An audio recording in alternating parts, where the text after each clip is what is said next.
The glint of the amber bottle caught Grace's eye as it flew across the weathered kitchen, smashing against the wall and spraying glass like deadly rain. She ducked instinctively, a move perfected over 3 years of marriage to Frank Miller, a man who'd once promised her the world, but now could barely stand upright after sundown. "Where's the rest of it?" Frank slurred, his unshaven face contorted with rage. "You're hiding money from me, ain't you?" He swayed dangerously, gripping the edge of their wooden table for support. "There isn't any more," Grace whispered, pressing herself against the wall of what remained of their once promising homestead. The small ranch house outside Willow Creek, Arizona, had been her dream in 1873 when they'd married. Now in 1876, it was becoming her prison. "The cattle money's gone. You drank it away at Carson's saloon." Frank lunged forward, surprisingly quick for a man so drunk, and Grace felt his rough hand close around her wrist. "Don't you lie to me, woman." "Frank, please," she pleaded, trying to pull away.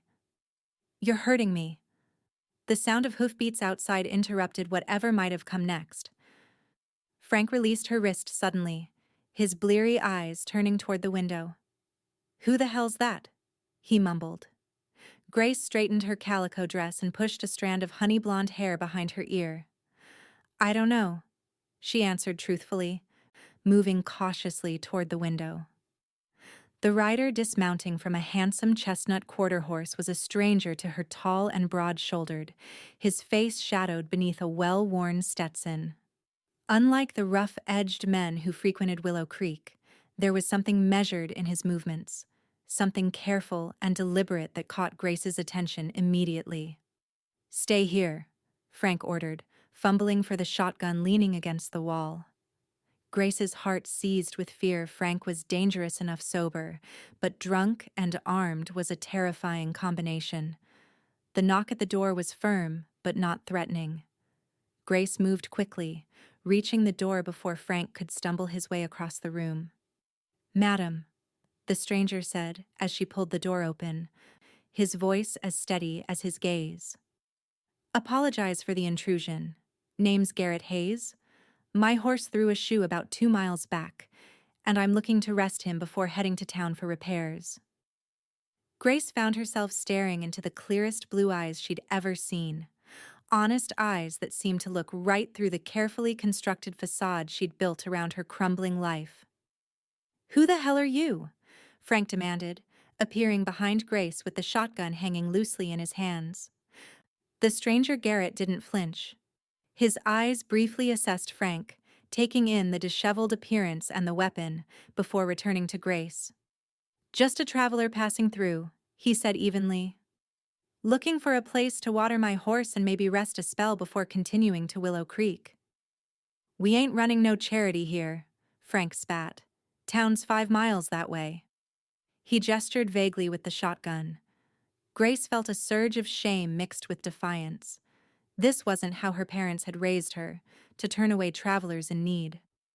"Frank," she said quietly, "we can at least offer him water for his horse."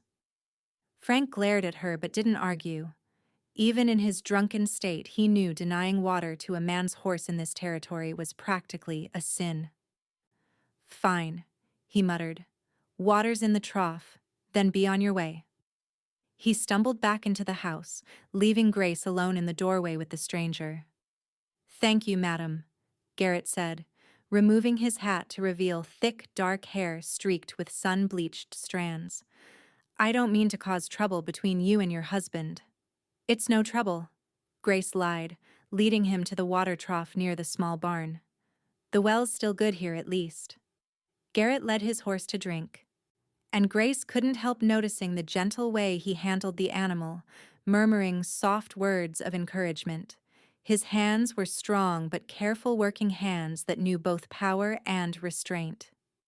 "Beautiful land you have," he commented, looking out over what remained of their small ranch. Most of the cattle were gone now, sold off in batches as Frank's drinking worsened. The barn needed repairs, and the fences were falling down in places, but the land itself was still beautiful rolling hills giving way to distant mountains, the kind of vista that had made Grace fall in love with Arizona territory. "It was," she admitted softly. "Once." Something in her voice made Garrett turn to look at her more carefully. Grace knew what he must see, a woman not yet 30 but with tired eyes. Her simple dress clean but worn, her hands roughened from work that was never meant to be hers alone. "Madam, I don't mean to pry, but—" A crash from inside the house cut him off. Grace closed her eyes briefly, knowing Frank had likely passed out or knocked something over in his stupor. "I should go," she said quickly. "Wait." Garrett's voice stopped her. "My horse does need that shoe, but I'm handy with repairs. I noticed your barn roof has seen better days. I could fix it in exchange for letting me camp in your barn tonight. Save me the ride into town so late." Grace hesitated. Frank would be furious at the idea of a stranger staying on their property, but he'd likely be unconscious within the hour, and the barn did need fixing badly. "Why would you do that?" she asked suspiciously. Garrett shrugged, a simple gesture that somehow conveyed both strength and humility. "My pa raised me to believe a man pays his way. You're giving my horse water when you don't have to. Seems fair I offer something in return." Before Grace could answer, Frank's voice bellowed from the house. "Grace, where's the whiskey I had under the bed?" Garrett's expression didn't change, but something flickered in his eyes. Recognition, perhaps, of a situation he'd seen before. "Tomorrow," Grace said quietly. "If you want to come back tomorrow, my husband will be in town. You can look at the barn then." It was as close as she could come to admitting the truth that Frank would be sleeping off his drunk, or out looking for more alcohol to replenish his supply. Garrett nodded, understanding more than she'd said. "Tomorrow then, Mrs. Miller. Grace Miller." "Until tomorrow, Mrs. Miller." He replaced his hat, mounted his horse with fluid grace, and rode away, leaving Grace to wonder why the simple courtesy of his steady gaze had affected her so deeply. When Grace returned to the house, Frank was already unconscious on their bed, the empty space beneath it evidence of his search for hidden liquor. She sat in a kitchen chair and allowed herself a moment of rare tears, wondering how her life had come to this, and why the image of steady hands and honest eyes kept returning to her mind like a promise she was afraid to believe. Morning light streamed through the threadbare curtains, casting stripes across Frank's face as he groaned and turned away from the brightness. Grace had already been up for hours, feeding the few chickens they had left and mending one of Frank's shirts. Her mind kept drifting to whether the stranger Garrett would really return as he'd said. "My head," Frank moaned from the bed. "Grace, get me some water." She brought him a cup without comment, watching as he drank greedily, spilling some down his unshaven chin. "I'm heading into town," he announced once the worst of his thirst was quenched. Grace knew what that meant. The cattle money was gone, but Frank had been doing odd jobs for Carson at the saloon, earning just enough to keep himself in whiskey. It was a bitter irony that the very place that was destroying their lives was now his employer. "We need flour and coffee," she said, knowing it was futile but feeling compelled to try. "And nails, if there's money enough. The porch steps are coming loose." Frank grunted, already pulling on his boots. "I'll see what I can do." He wouldn't. Grace had stopped believing such promises months ago. She watched him saddle their remaining horse, an aging mare that deserved better treatment than she received, and ride away toward Willow Creek without a backward glance. Only when he was completely out of sight did Grace allow herself to look down the road in the opposite direction, wondering if a chestnut horse carrying a broad-shouldered rider might appear. It was nearly noon when Garrett Hayes returned, riding at an unhurried pace with a small pack horse trailing behind. Grace had spent the morning cleaning the house, then changing into her second-best dress, a simple blue cotton that had once matched her eyes before the color had faded with washing. She told herself it was only proper to be presentable for a visitor, not an attempt to erase the hollow-eyed woman he'd met yesterday. Mrs. Miller, he greeted her, dismounting with the same fluid movement she'd noticed before. I wasn't sure you'd still want my help. The barn roof won't fix itself, she replied, aiming for a practical tone but hearing the nervousness in her own voice. And please, call me Grace. Garrett smiled then, a warm expression that transformed his weathered face into something almost boyish. Grace it is then. He unloaded tools from his pack horse, a hammer, saw, and other carpentry implements, along with a bundle of wooden shingles. You came prepared, Grace observed, surprised. Stopped in town first thing this morning, he explained. Figured whatever repairs you needed would require materials. You bought those? Grace asked, dismayed. I can't let you spend your own money on our repairs. Consider it an investment in a safe night's sleep, Garrett said easily. That barn roof looked like it might come down in the next good wind. Wouldn't want it falling on my head if I'm to sleep under it. Grace frowned. I never agreed you could stay. No, you didn't, he acknowledged, his blue eyes serious now. And if you want me gone after the work's done, I'll respect that. But I'm offering honest help, Grace. No strings attached. Something in his direct gaze made Grace believe him. It had been so long since anyone had offered her anything without wanting something in return. The ladder's in the barn, she said by way of acceptance. I'll bring you some water while you work. It gets hot on that roof. Garrett worked steadily through the afternoon, removing damaged shingles and replacing them with methodical precision. Grace found herself inventing reasons to cross the yard gathering eggs, hanging laundry, checking the garden, each task offering a view of the man on her barn roof.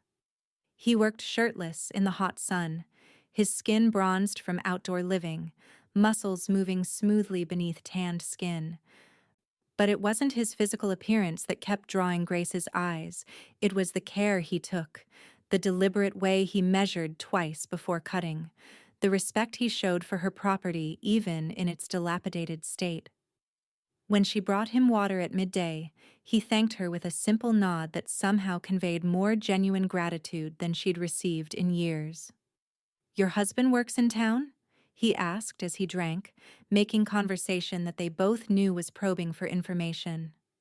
Sometimes, Grace answered carefully. Odd jobs. Garrett nodded, not pressing further. This is good land, he said instead. With the right care, it could support a decent herd. It did once, Grace admitted. When we first married, we had 30 head of cattle. Good stock. What happened? Garrett asked, then immediately shook his head. I'm sorry. Not my business. Grace stared out at the empty pasture. Life happened, Mr. Hayes. Drought. Bad luck. She couldn't bring herself to say the truth out loud. Frank happened. Whiskey happened. Garrett. He corrected gently. And bad luck has a way of turning, in my experience. By late afternoon, the barn roof was solid again, no longer threatening to cave in with the next rainstorm. Garrett had also reinforced the main support beam inside without being asked, and fixed the latch on the door that had been hanging by one screw.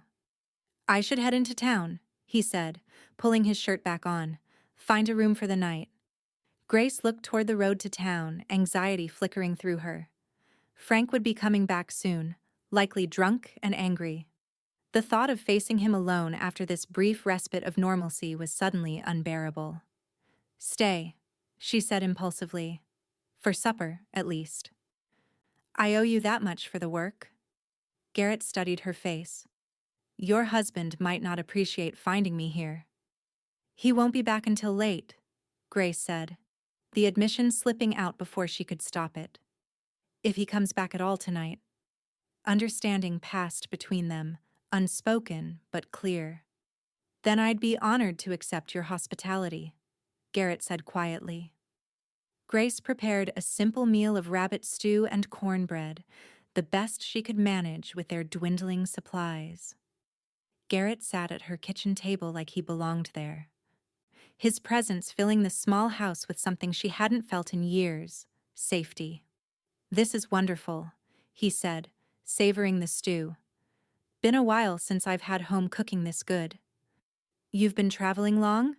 Grace asked, allowing herself the luxury of conversation with someone sober enough to participate.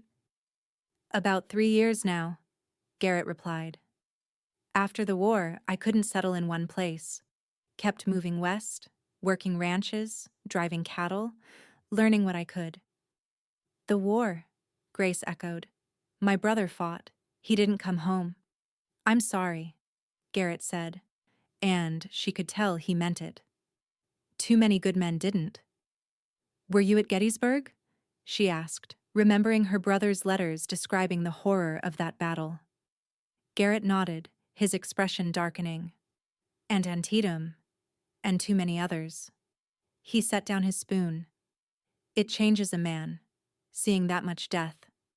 Makes him think hard about what kind of life he wants to build afterward. And what kind is that? Grace asked softly. An honest one, Garrett answered without hesitation. A life where I can look myself in the mirror each morning and be at peace with the man looking back. He smiled slightly. Still working on the details of how exactly to manage that? They talked until the lantern burned low, Garrett telling her about the places he'd seen in his travels, Grace sharing memories of her childhood in Missouri before her family had moved west. Neither mentioned Frank directly, but his absence hung between them like a ghost, defining the boundaries of whatever this connection between them might be. When hoofbeats sounded outside, Grace froze mid-sentence, her face draining of color. He's back early, she whispered. Garrett stood immediately. I should go. No time, Grace said, panic rising in her throat. He's already outside. The door flew open, revealing Frank swaying in the doorway, his bloodshot eyes narrowing at the sight of a strange man in his kitchen. What the hell is this? He demanded, his words slurring together. Grace stepped forward quickly. Frank, this is Mr. Hayes. He fixed our barn roof today, and I offered him supper as payment. Frank's gaze darted between them, ugly suspicion darkening his features. Mighty neighborly of you, wife.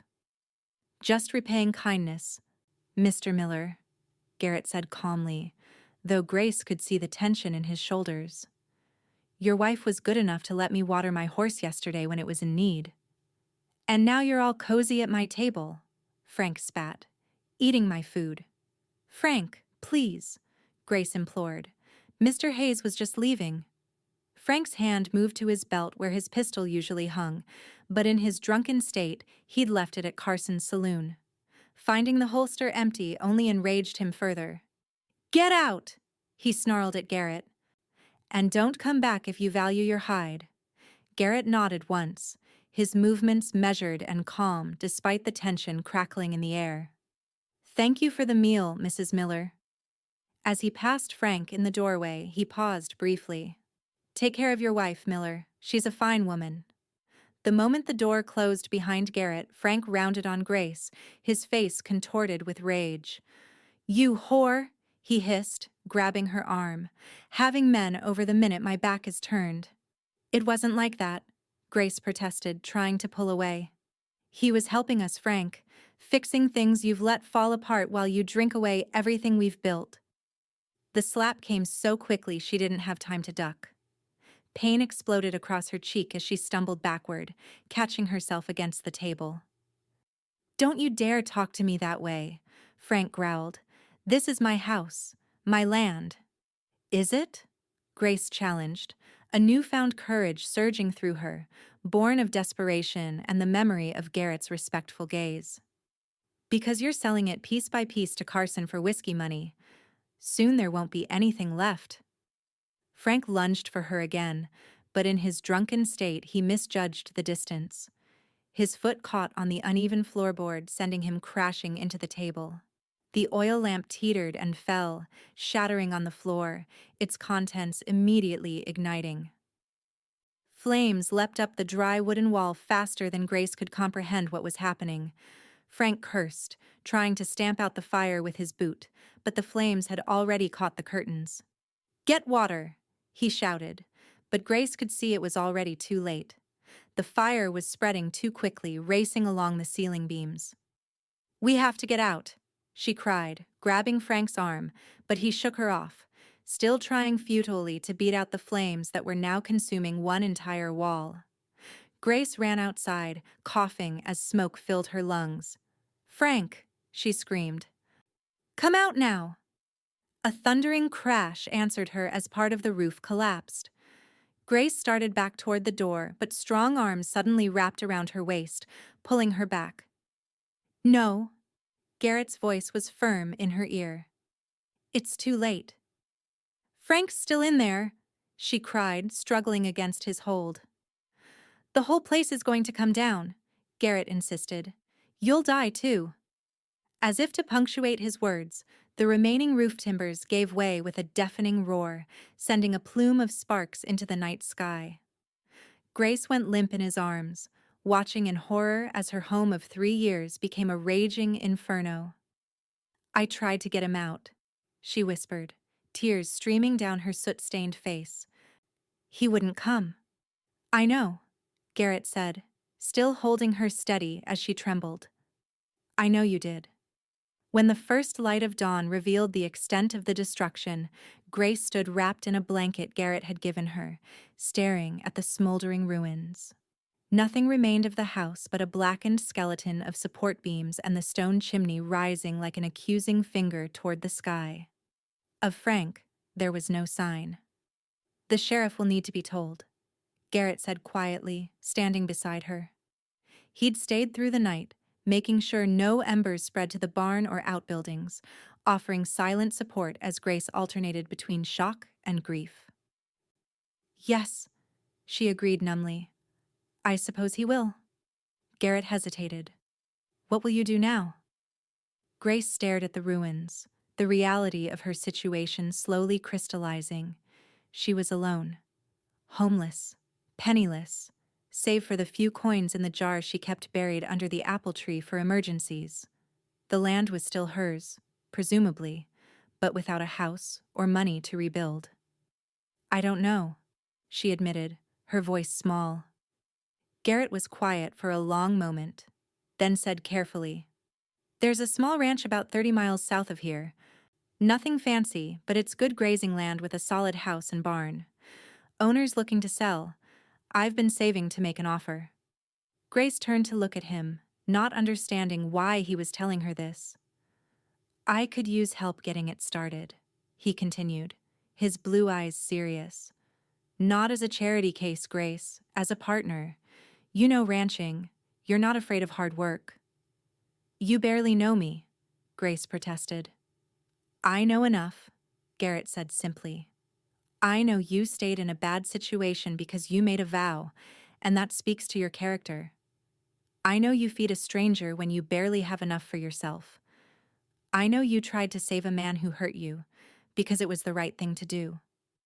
Grace felt tears threaten again. "I can't just leave. There has to be a funeral. Once they find him." "Of course," Garrett agreed. "I'm not suggesting we leave today, but afterward, when you're ready, it's an option." "Why would you do this?" Grace asked, searching his face for ulterior motives. "Because sometimes life gives you a second chance if you're brave enough to take it," Garrett said. "I've been wandering since the war, looking for a place that feels right. Maybe I've found it." He paused. "But I can't do it alone."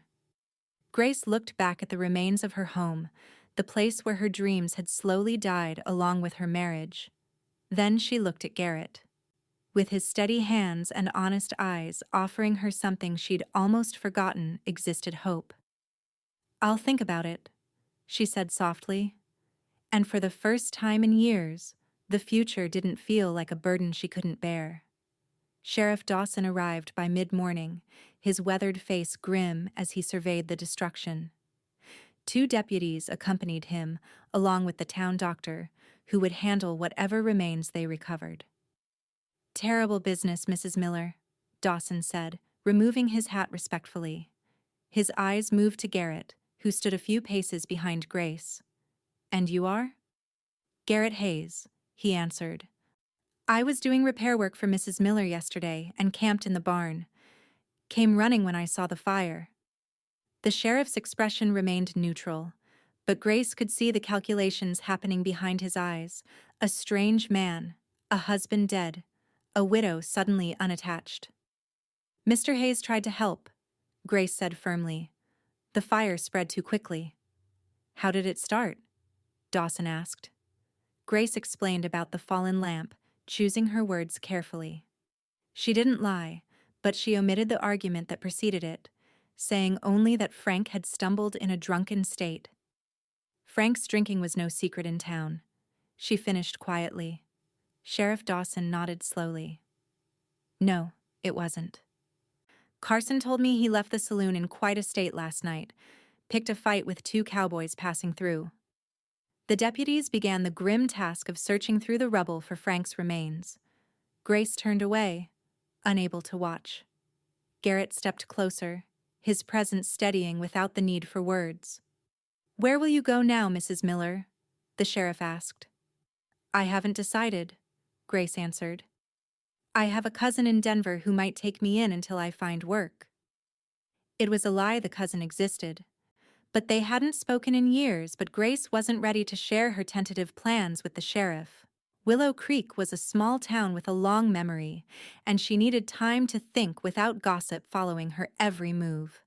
By afternoon, the deputies had recovered what remained of Frank Miller. The doctor wrapped the body respectfully, and Sheriff Dawson promised to arrange a burial in the town cemetery the following day. "The church ladies will want to bring food," he said awkwardly. "It's their way." "Thank you," Grace said, knowing it was expected of her to accept their charity, even though the thought of facing the town's pitying stares made her stomach clench.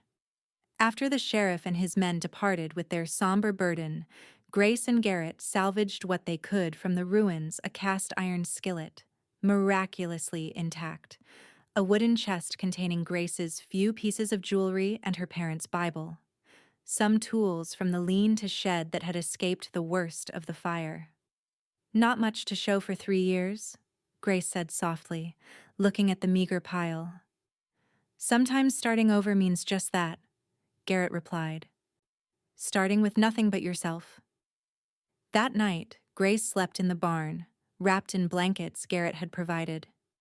He'd insisted on sleeping outside, maintaining a respectful distance that Grace appreciated even as she found herself wishing for his comforting presence nearby. In the darkness, listening to the familiar sounds of the land coyotes calling in the distance, the soft hooting of an owl, Grace allowed herself to truly contemplate Garrett's offer. It wasn't just about a place to live or work to do. It was about the kind of future she might have with a man who looked at her and saw strength rather than someone to control. But was she ready to trust again? Frank had been charming once, too, full of promises and dreams that had sounded so sincere, until the whiskey became more important than anything else. Yet there was something fundamentally different about Garrett Hayes. A steadiness that went deeper than just his manner or his hands. A kind of integrity that seemed bone-deep, forged perhaps in the fires of war that had destroyed so many other men. By morning, Grace had made no firm decision, but she felt a clarity that had been missing for years. Whatever came next would be her choice, not something that happened to her while she passively accepted her fate. Frank Miller was buried at sundown the following day in a simple ceremony attended by a handful of townspeople. Carson from the saloon was there, looking uncomfortable in a clean shirt and jacket.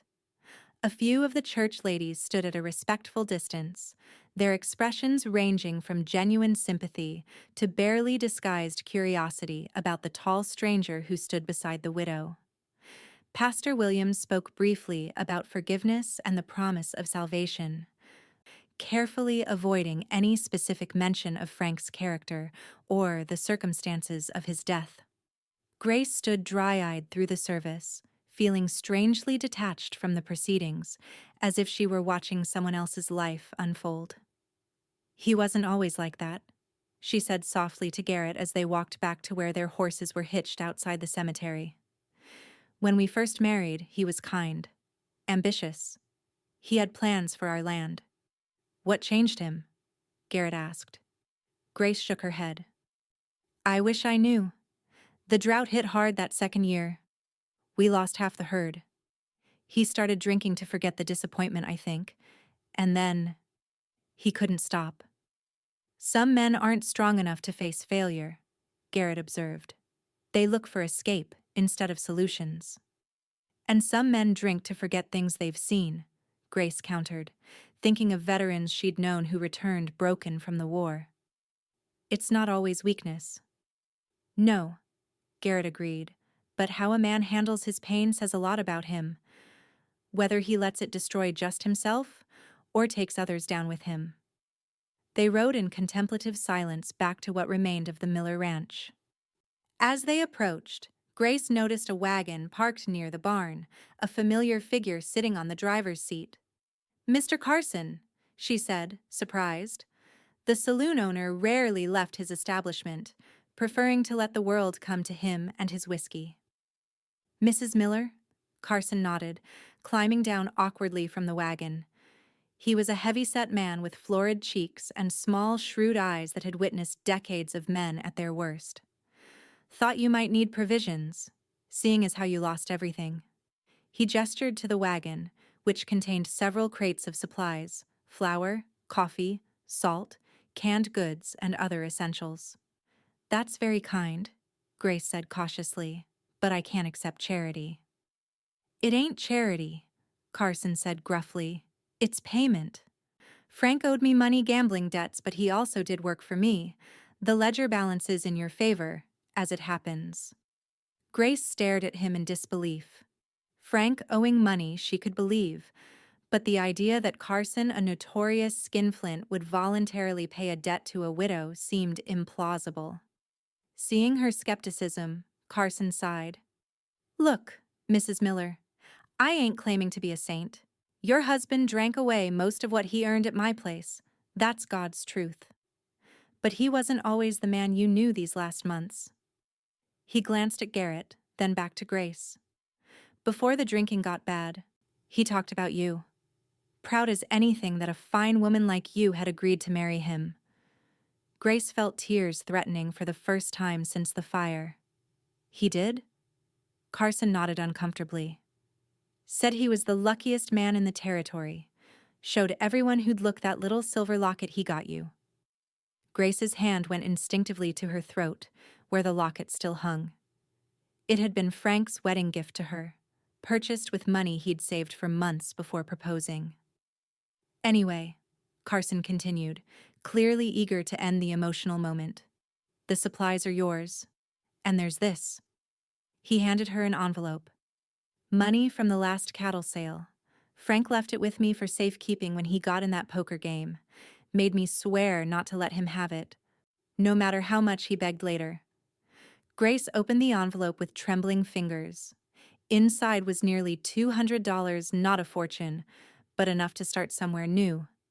He was trying, she whispered, more to herself than to the men watching her. In his own way. Most men do, Carson said simply, even when they fail spectacularly at it. He tipped his hat. Good luck to you, Mrs. Miller, whatever you decide to do next. After Carson's wagon disappeared down the road, Grace sat on an overturned barrel outside the barn, the envelope clutched in her hands, lost in thought. You all right? Garrett asked quietly, sitting beside her. I'm not sure, she admitted. I spent so long being angry at him, seeing only what he'd become. I almost forgot who he was before. That's natural, Garrett said. Self-preservation. It's hard to remember the good when you're just trying to survive the bad. Grace looked at him curiously. You understand that well. Garrett's expression turned distant. After Gettysburg, I couldn't remember what normal felt like. Couldn't recall a time when I didn't hear cannon fire in my dreams or smell blood when there was none. It was easier to forget everything the good and bad together than to remember what I'd lost. What changed? Grace asked softly. Time, Garrett said simply. Distance. and deciding that the past doesn't get to determine the future unless you let it. Grace opened the envelope again, staring at the money that represented both Frank's final failure and his last attempt at responsibility. $200 won't rebuild a house, she said pragmatically. No, Garrett agreed, but it would make a solid down payment on a partnership, if that's still something you're considering. Grace studied his face in the fading light. I barely know you, Garrett Hayes. That's true, he acknowledged. And I'm not asking for anything more than a business arrangement, Grace. You need a place to start over. I need someone who knows ranching to help build something worthwhile. The rest? He paused, choosing his words carefully. The rest can develop naturally or not at all. That would be your choice. Always. And if I decide to go to Denver instead? Grace asked, testing him. Then I'll help you get there safely, Garrett answered without hesitation. And wish you well. His simple honesty decided her. Show me this ranch of yours, Grace said. If it's as promising as you say, perhaps we can come to an arrangement. The journey south took 3 days, traveling at an easy pace to spare the horses. They camped under the stars each night, maintaining a respectful distance that nonetheless felt more intimate than Grace had expected. There was something about seeing a man in the wilderness, how he made camp, treated his animals, faced the small challenges of outdoor living that revealed his character more clearly than any conversation. Garrett was methodical without being rigid, prepared without being anxious, and consistently thoughtful in ways that surprised her. He always gave her the more comfortable spot by the fire, found wild berries to supplement their basic trail rations, and took the longer watch each night so she could rest. Where did you learn all this? Grace asked on the second evening, watching as Garrett prepared rabbit snares with practiced ease. Necessity mostly, he replied. My father was a blacksmith in Pennsylvania. I knew nothing about surviving in the wild until the war. Then afterward, moving west, I just kept learning. Made plenty of mistakes along the way. You never wanted to go back home? Grace asked. After the war? Garrett's hands stilled momentarily. Home wasn't there anymore. My parents died of influenza while I was fighting. The shop was sold to pay their debts. I'm sorry, Grace said softly. Garrett shrugged, resuming his work. It happens. War changes everything, even the places that weren't touched by battle. You go away one person and come back another, only to find home has become something else too. On the third day, they crested a hill, and Garrett reined his horse to a stop. There it is, he said, gesturing to the valley below. Grace followed his gaze and caught her breath. The ranch was small by Texas standards, but substantial for this part of Arizona territory, a modest house with a solid barn and corral, surrounded by good grazing land with a creek running along one edge. Oak trees provided shade near the house, and in the distance, mountains rose blue against the sky. It's beautiful, she said honestly. Jones, the current owner, is moving to California to live with his daughter, Garrett explained as they rode down toward the property. His wife died last winter, and he doesn't have the heart to run the place alone anymore. An elderly man was waiting for them on the porch, his weathered face breaking into a smile as they approached. Hayes, didn't expect you back so soon. Change of plans, Mr. Jones? Garrett replied, dismounting and helping Grace down from her horse. This is Mrs. Grace Miller. She's considering becoming my partner in taking over your ranch. Jones's bushy eyebrows rose, but he tipped his hat politely. Madam, any friend of Hayes is welcome here. The old rancher showed them around the property with obvious pride, the 4-room house with its stone fireplace and solid roof, the barn large enough for 6 horses and storage, the smokehouse and root cellar, the well that had never run dry even in drought years. It's not fancy, Jones said apologetically, but it's sound, Built it all myself 30 years ago and maintained it proper. It's wonderful, Grace said sincerely. After the deteriorating condition of her own homestead, this well-kept ranch seemed like luxury. When Jones mentioned the asking price, Grace's heart sank. Even with her $200 and whatever Garrett had saved, it seemed beyond their reach. I might be able to arrange terms, Jones said, noticing her expression. For the right buyers. People who'll love this land like the wife and I did. That evening, after Jones retired to bed, Grace and Garrett sat on the porch steps, discussing possibilities in low voices. I have 600 saved, Garrett admitted. With your 200, we'd still need another 200 for the down payment Jones is asking. I could sell my land near Willow Creek, Grace suggested. It's not worth much without the house, but someone might want it for the water rights. Are you sure? Garrett asked. It's the last thing you have from your life with Frank. Grace looked out at the peaceful valley, imagining cattle grazing on the hillsides, a vegetable garden beside the house, maybe even children someday running across the yard. Some memories are better left behind, she said quietly. This is a chance to build something new, something good. Garrett's hand found hers in the darkness, a light touch that sent warmth spreading up her arm. Then we'll make an offer tomorrow. Partners. His hand was warm and calloused, a working man's hand that spoke of capability and care. Grace found herself not wanting to let go. Partners, she agreed softly. 2 weeks later, Grace stood in what was now her bedroom in the Jones Ranch house, or the Hayes Miller Ranch, as Garrett had insisted on calling it. The sale had been completed with surprising speed, partly due to old Jones's eagerness to join his daughter in California before winter set in, and partly because Sheriff Dawson had found a buyer for Grace's land near Willow Creek almost immediately. Carson bought it, the sheriff had told her, looking slightly puzzled. Paid more than I thought it was worth, too. Said something about expanding his interests beyond the saloon business.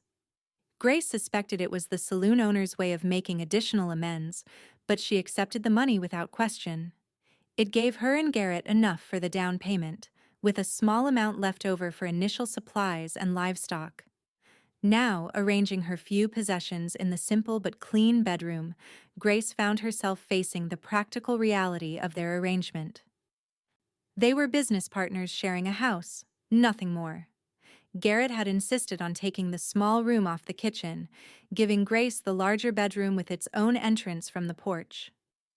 A lady needs her privacy, he'd said firmly when she'd protested the uneven arrangement. Their days quickly fell into a rhythm of hard work and quiet companionship. Garrett repaired fences and outbuildings while Grace established her domain in the house, cleaning years of bachelor living from the corners and making the space her own. They took their meals together, planning the future of the ranch over coffee and whatever Grace had managed to prepare from their limited stores.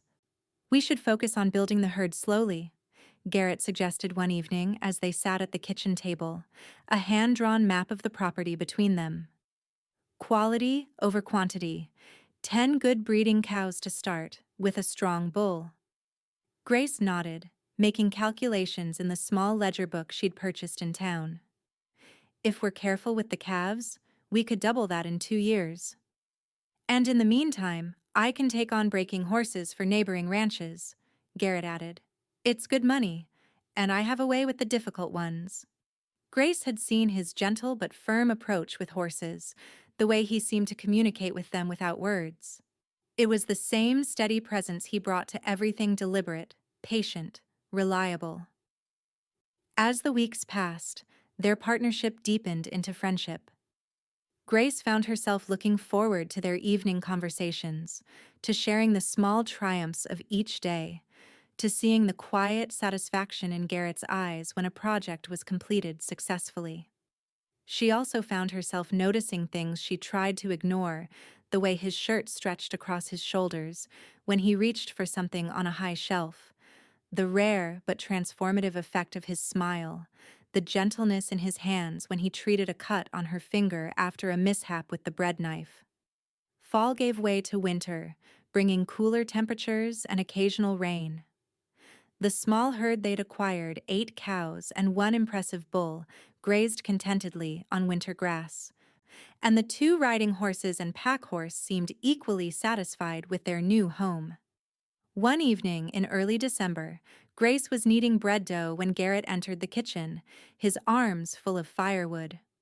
"Storm coming," he announced, stacking the logs neatly beside the fireplace. "Barometer's falling, and there's a feeling in the air." Grace nodded, having noticed the same signs. "I've brought in extra water and made sure the pantry's stocked.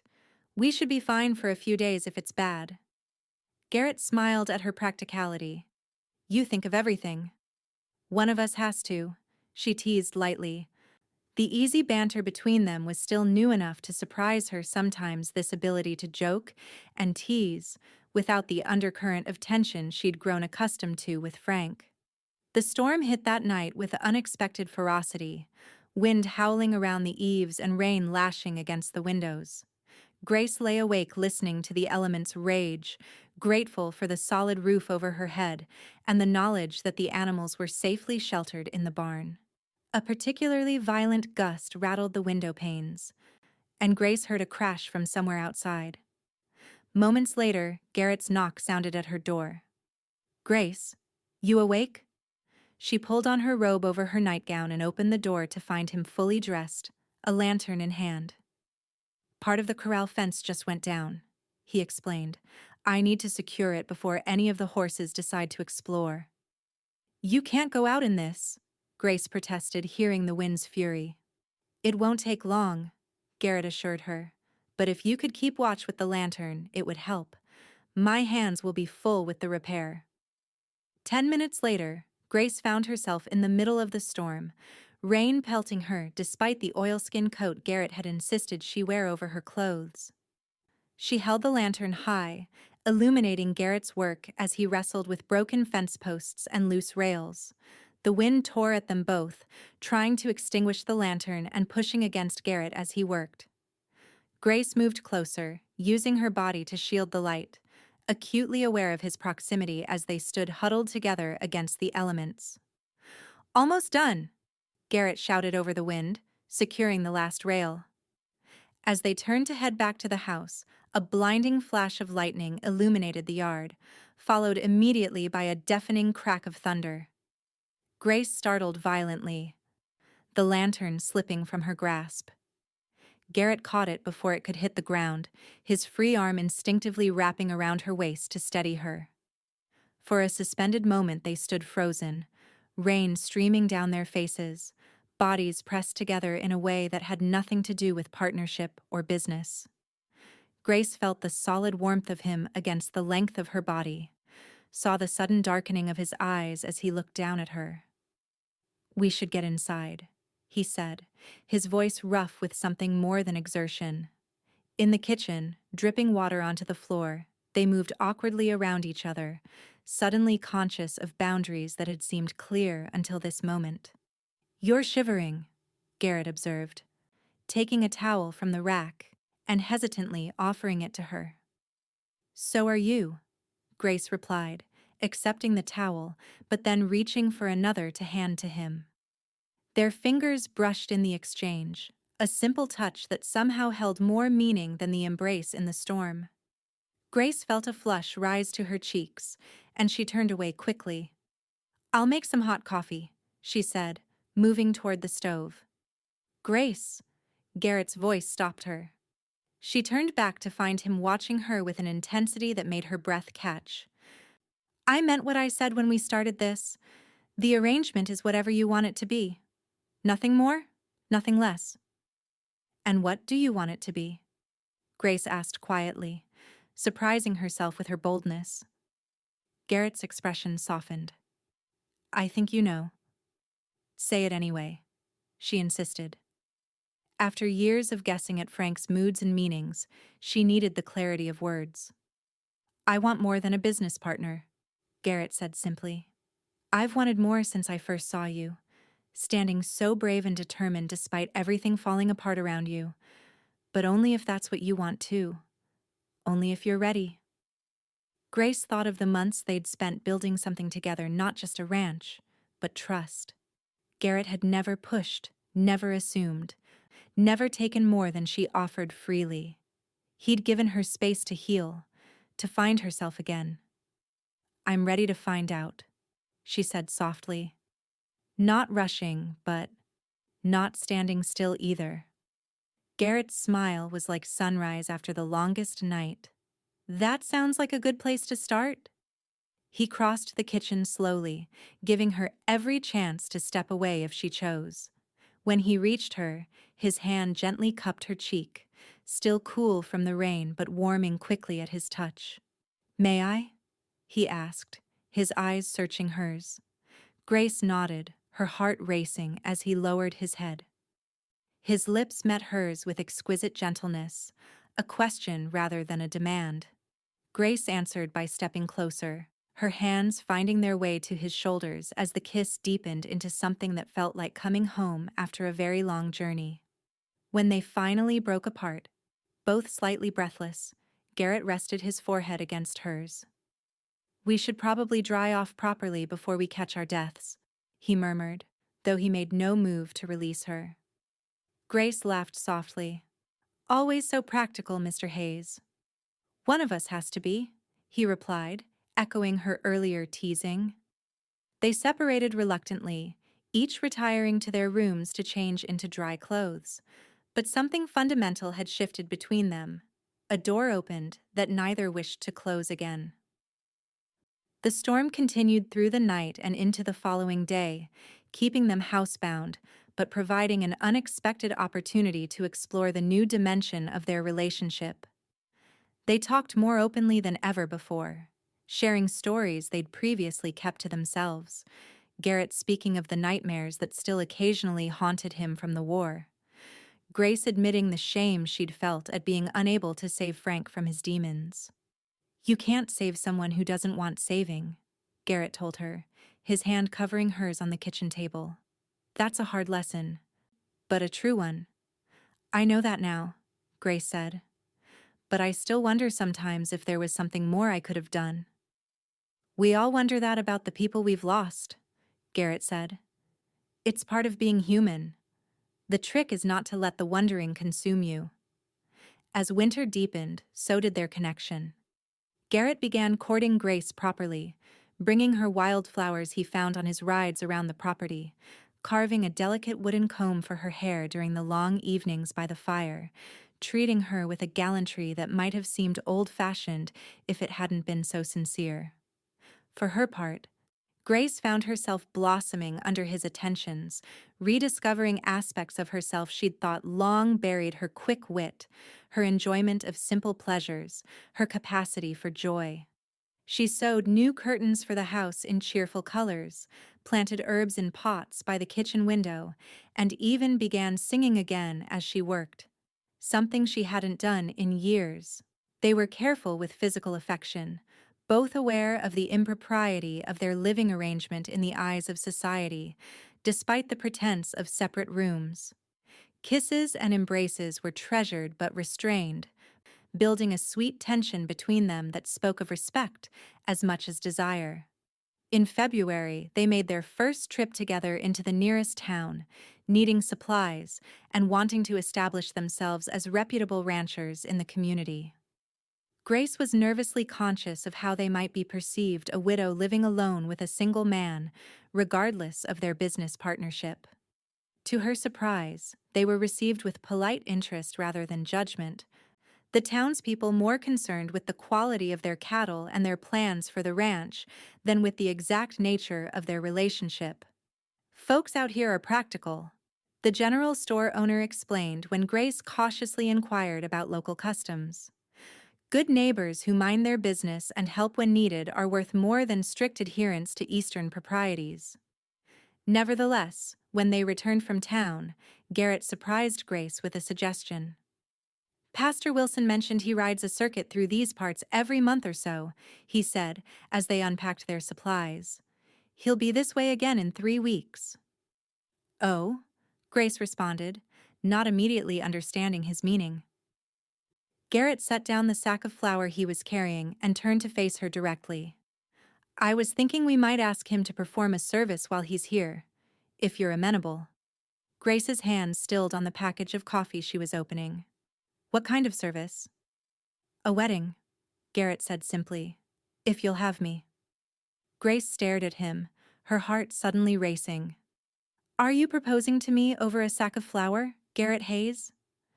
A slow smile spread across his face. I suppose I am. Not very romantic, is it?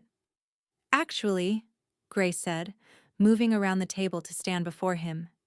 It's perfectly romantic. It's real. It's us. Garrett took her hands in his. I love you, Grace. I think I have since that first day. Seeing you stand so brave in the face of everything. I want to build more than a ranch with you. I want to build a life. Yes, Grace said, not needing to think about it.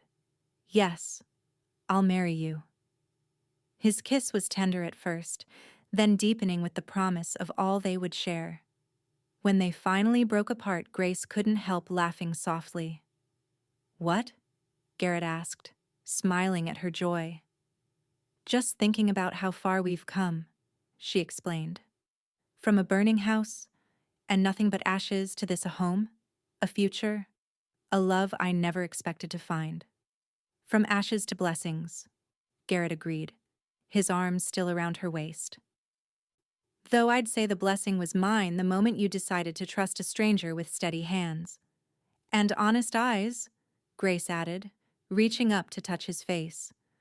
Don't forget those honest eyes that saw me when I'd forgotten how to see myself. They were married on the first day of spring, a simple ceremony attended by the handful of neighboring ranchers they'd come to know over the winter months. Pastor Wilson officiated, his weathered Bible open to passages about new beginnings and faith rewarded. Grace wore a new dress of sky blue calico with her mother's lace collar carefully attached at the throat. Garrett had ridden 3 days to the larger settlement south of them to have a proper ring, made by the silversmith there, a band engraved with intertwining vines that symbolized their growing life together. Not a traditional wedding gift, Garrett said that evening as he presented Grace with a small wooden box containing a set of delicate woodworking tools. But I thought you might enjoy learning to carve. You have artistic hands. Grace was touched by the thoughtfulness of the gift, not jewelry or trinkets, but something that recognized her capacity to create and build alongside him. I have something for you too, she said, bringing out a package wrapped in brown paper.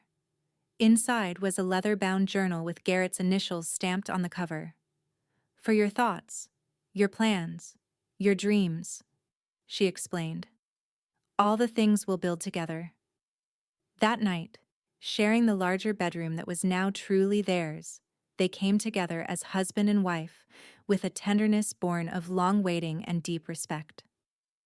Garrett's steady hands, which had first caught Grace's attention, now mapped her body with reverent care, while his honest eyes never left hers, silently communicating all the words that seemed inadequate for such moments. Afterward, lying in the circle of his arms, Grace felt a peace she hadn't known was possible, not the false calm of surrender that had marked her final months with Frank, but the genuine serenity of being exactly where she belonged, with a man who saw her strength as clearly as her vulnerability and cherished both equally. Spring brought new life to the Hayes Ranch in more ways than one. The cattle delivered healthy calves, the vegetable garden Grace had planted flourished in the warming sun, and neighbors began seeking out Garrett's expertise with difficult horses, bringing steady income beyond their cattle operation. In late April, as they sat on the porch watching the sunset paint the distant mountains in shades of gold and purple, Grace took Garrett's hand and placed it gently over her still flat stomach. I think we'll need to build another bedroom by winter, she said softly. Garrett's expression transformed from confusion to wonder in an instant. Are you certain? Grace nodded, her own joy reflected in his eyes. As certain as can be. Dr. Jenkins confirmed it when I went into town yesterday. Garrett gathered her into his arms, his kiss conveying everything words couldn't express. When he finally pulled back, his eyes were suspiciously bright. "A family," he said, his voice rough with emotion. "Our family." "The one good thing Frank did was lead me to you," Grace said, resting her head against Garrett's shoulder as they watched darkness settle over their land. "In his own broken way, he set me free to find this life." "Then I owe him a debt I can never repay," Garrett replied.